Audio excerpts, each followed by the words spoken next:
আওয়ামী লীগ নিষিদ্ধের দাবিতে অন্তর্বর্তী সরকারের প্রধান উপদেষ্টার বাসভবন যমুনার সামনে গতকাল বৃহস্পতিবার রাত 10টা থেকে শুরু হওয়া জাতীয় নাগরিক পার্টির বিক্ষোভ কর্মসূচি শুক্রবার সকালেও অব্যাহত রয়েছে।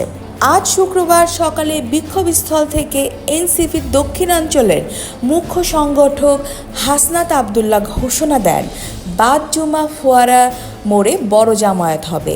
তিনি বলেন, ফোয়ারা মোড়ে মঞ্চ নির্মাণের কাজ শুরু হয়েছে, বাদ জুমা সেখানে জনসমুদ্র হবে। আজকের দিনেই বোঝা যাবে আওয়ামী লীগকে নিষিদ্ধ করার পক্ষে কারা। হাসনাত বলেন, এই দাবিতে দল মত নির্বিশেষে সবাইকে উপস্থিত থাকার আহ্বান জানাচ্ছি। এটা কারোর একক আন্দোলন নয়, এটা গণমানুষের দাবি। এর আগে এনসিপির আহ্বায়ক নাহিদ ইসলাম বলেন, অন্তর্বর্তী সরকারের প্রথম কাজ হওয়া উচিত ছিল আওয়ামী লীগকে নিষিদ্ধ করা।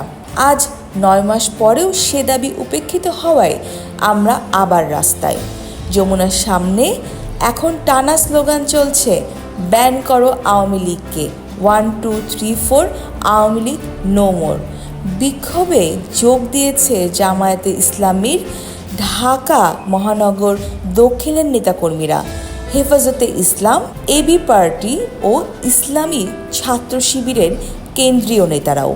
সকাল 8টার দিকে একটি সংবাদ সম্মেলনেও এনসিপি নেতারা জানান, এই আন্দোলন শুধু আওয়ামী লীগ বিরোধী নয়, এটি একটি বৃহত্তর গণতান্ত্রিক রূপান্তরের ডাক। রাজনৈতিক বিশ্লেষকরা বলছেন, এনসিপির নেতৃত্বে এই সমাবেশ এবং বিরোধী দলগুলোর একত্রীকরণ দেশের রাজনীতিতে গুরুত্বপূর্ণ বাঁক আনতে পারে।